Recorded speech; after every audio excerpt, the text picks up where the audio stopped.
This is The Big Picture, an official television report of the United States Army, produced for the armed forces and the American people. Now, to show you part of the big picture, here is Master Sergeant Stuart Quain.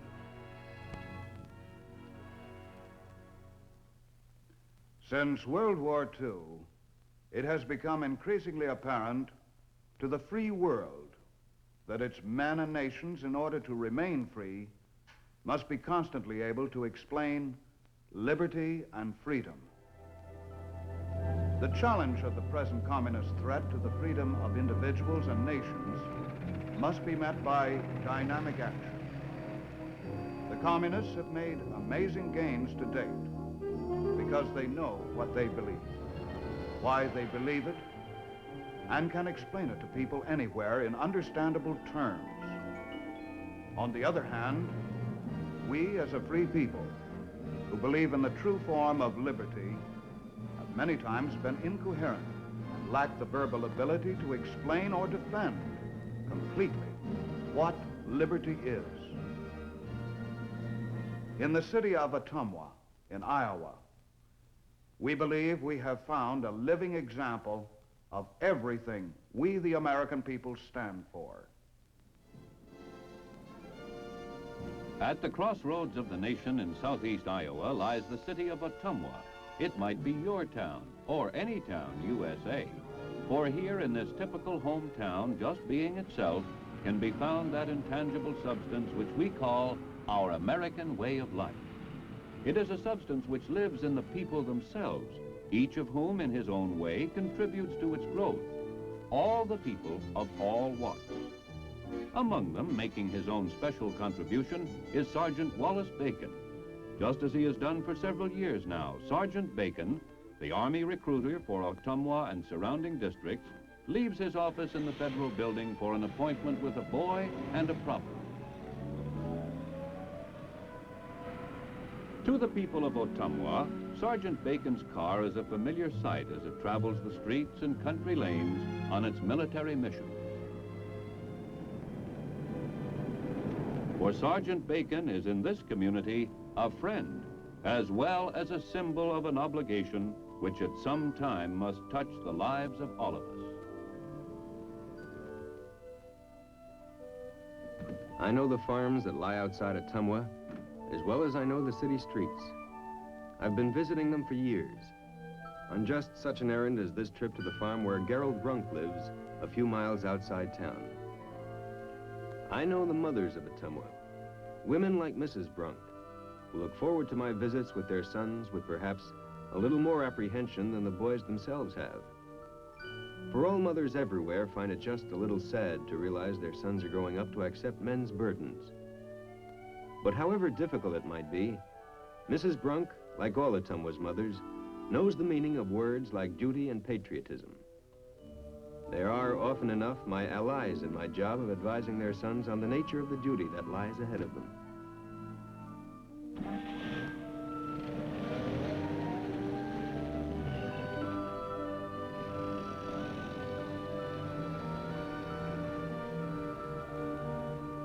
Before he called and asked me to drop by and visit with him, I had never talked to Gerald Brunk, so I knew little about him. But I did know from our short phone conversation that he was of military age and was wondering what to do about his military service. Meeting him out there in the fields, the Army seemed far away. And yet, I knew that right now it was the biggest thing on Gerald's mind. When would he have to go? Where would he be sent for training? He had a score of questions, and I had to help him find the answers.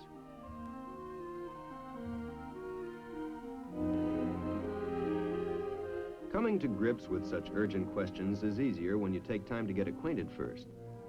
We discussed the crop prospects and town news for a while, and then we got down to his problem.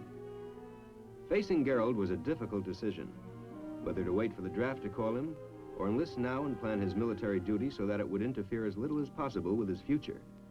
It's not an easy choice for any young man to make. It is not easy for Gerald, or for any young man like him, to understand why his life in this time of peace must be interrupted by military service. The countryside offered a symbolic backdrop for our discussion. For we were talking about Gerald's duty and his future within the very sight of the things in his life that were important to him. His farm, his family. It was up to Gerald to understand that just as his father did when he was a young man, he too must now help protect all of this. These familiar fundamentals which literally constitute his way of life. Like most of us, Gerald takes his way of life pretty much for granted. His big problem is building up a prize herd of Suffolk sheep and learning all he can about farming. Farm work and chores go on in a pleasant routine, and there's little to disturb his plans. On Saturdays, he helps his father take the livestock to the sales barn in Ottumwa, just as he has done ever since he was old enough to climb up into the family truck.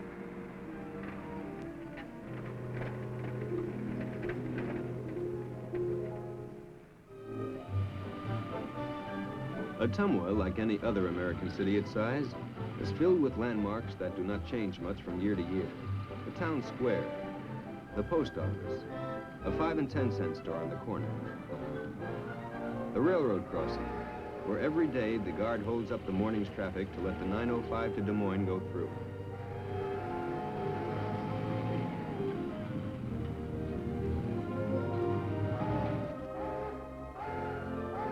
The friendly face of Tom Northrup, the guard, is a familiar sight in town, as is the train engineer's wave.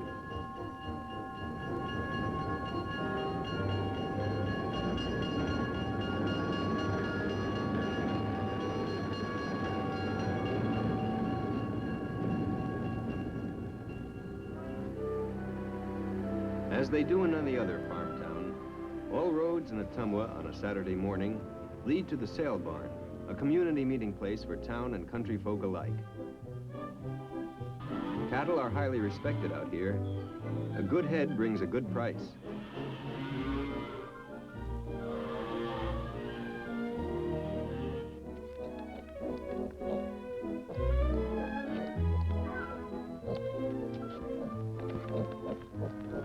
Here in the auctioneer's ring, farmers from miles around gather to sell off their livestock.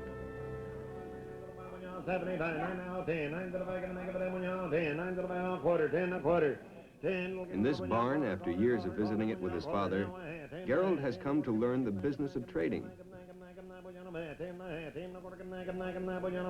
He has come to understand the auctioneer's chatter.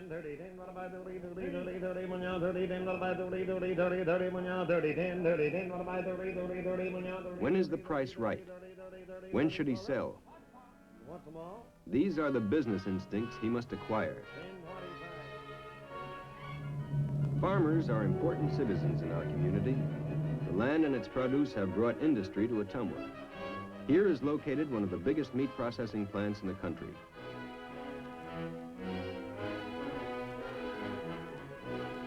Here also are made some of the finest modern tools that till the land. Our city is something to be proud of, and so is the life we have here. The things that make up this life have not come as a gift.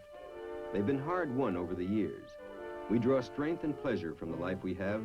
We benefit from it in direct proportion to our appreciation of it and our determination to preserve it. This is true for all of us. It is true of the old.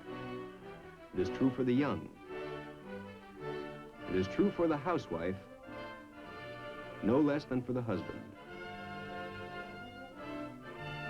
We live together, work together, make our common cause together, and each of us is called upon to sacrifice something for the many freedoms we enjoy. It has been that way ever since our forefathers first came to this bend in the river 110 years ago. The Indians called this place Ottumwa, place of swift waters, and it was here that our ancestors drove deep their stake in our nation's future.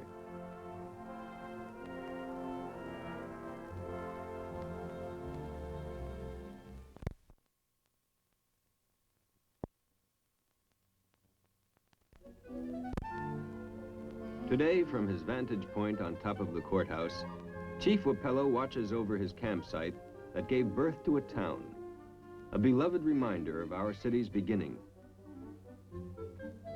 Across the square in the library is written the record of our town's history. At this spot, our people built their first schoolhouse. They cleared the land and farmed and went into business. They worked hard, and by the time the railroad came, we were a thriving, prosperous community, boasting many fine homes.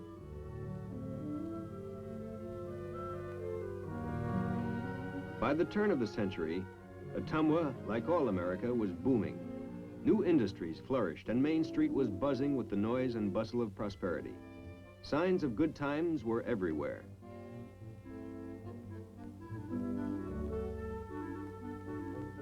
Then, something happened.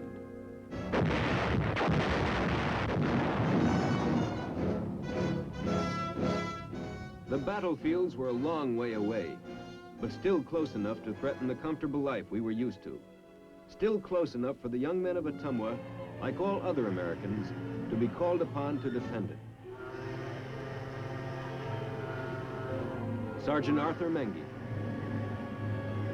Private Charles Orman, Private Marlowe Work.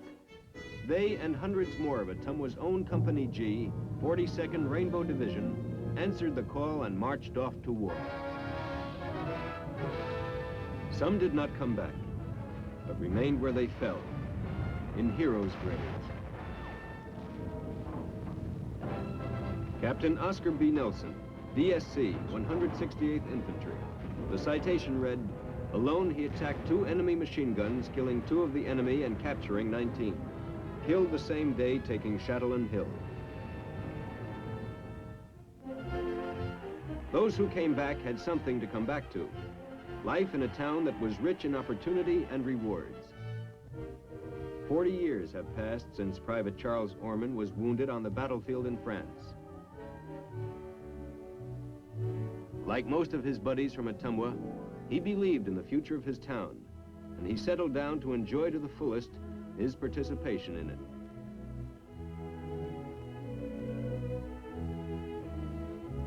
There are a lot of veterans in Ottumwa, just as there are in any town.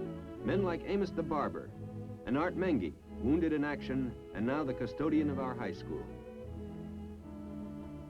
Men like Police Chief Canny. All of these men are understandably proud of their memories of military service. They don't consider themselves heroes. They help to protect what they believed in.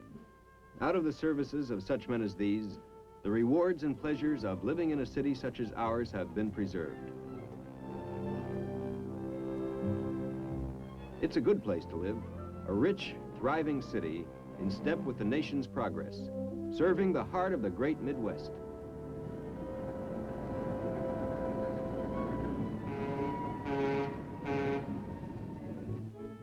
We are proud of our city. In the 40 years since World War I, we have watched it grow into one of the most important commerce centers in the state. New shops and banks, community centers and hospitals have risen up out of the efforts of our people. We have worked hard, and the rewards have been a way of life and a standard of living second to none anywhere in the world. From our community, we have sent our state its governor, Governor Herschel Lovelace, an Ottumwa man born and raised. And from this house on Davis Street, we sent the world one of its most beautiful women to the Miss Universe contest. Swimming coach, Carol Morris.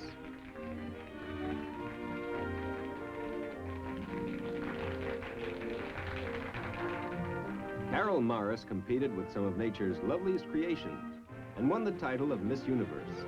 When people talk about Midwestern beauty, this is what they mean, and we're mighty proud of it. War has touched the life of our town and the lives of our citizens as it has touched the nation twice more since World War I. Like all America, we have woven into our pattern of living the ceremonies of remembrance. Veterans Day is a day of honor for us. We all participate in it in one way or another.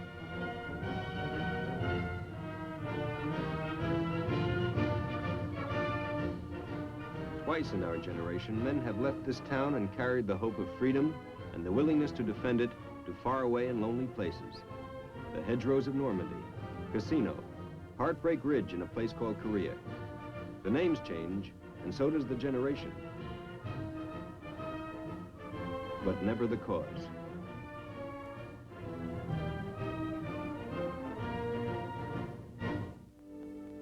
Liberty does not come as a gift. The price of freedom has always been high. We cannot honor this knowledge too much. We cannot learn it too deeply. The willingness to pay for freedom stands with the fundamentals of the only kind of life Americans know is worth living. And taking time to honor this fundamental lends a degree of strength to the life we enjoy.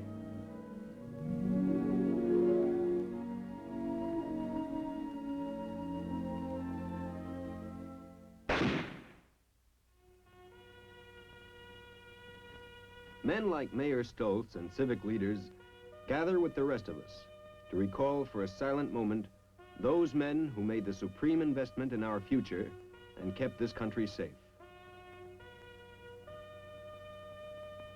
The monument is granite, as hard and unyielding as our belief that the price of the kind of life we lead has never been too great.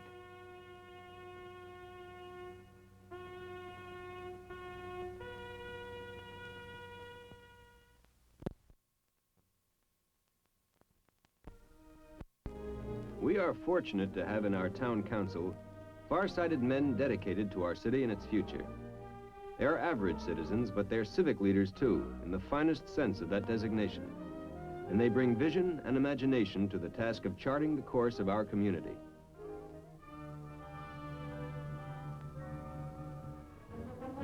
The future of any community depends on its youth. In Ottumwa, we encourage all kinds of activities for our young people. At the annual Scout Jamboree, the whole town turns out to honor them.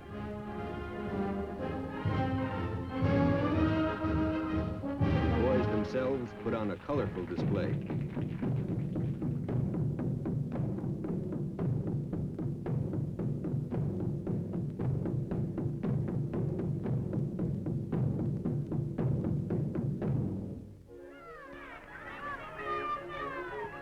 Governor Loveless and other state leaders attend to show the importance they place in our youth. It is through youth organizations like the Boy Scouts that our young folks first learn the meaning of community responsibility and come to appreciate the freedoms that serve as the very basis of our community and national life. We're a friendly community, and freedom from fear is one of the first freedoms we learn to take for granted. The policeman on the corner is not the agent of a suspicious and hostile state. He is a friend, one of our neighbors helping us to protect our rights.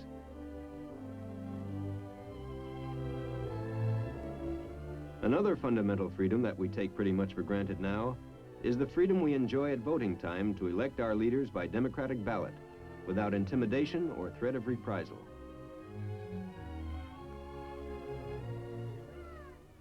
We enjoy the freedom of equality and fair play for all.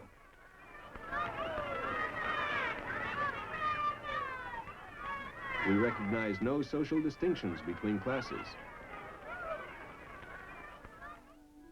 We enjoy the rights of free working men. We have the privilege of teaching our children the ways of a free people and providing for all a good opportunity to receive a proper education. These are our freedoms, and protected by them from grade school to graduation, our young men and women are training themselves for the future. And along with the learning comes spiritual guidance too. For as with all free people, we are never far out of the sight of God.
perhaps the biggest freedom of all is our right to worship as, when, and where we please, according to the dictates of our conscience.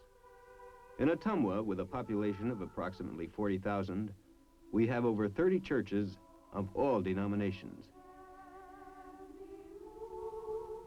We have a lot to be thankful for, and our churches are usually pretty well filled.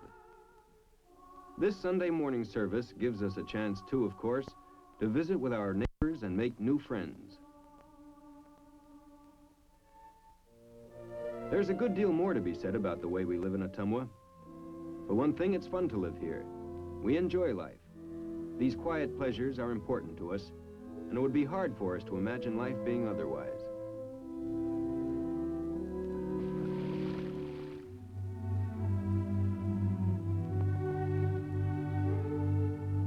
And as always,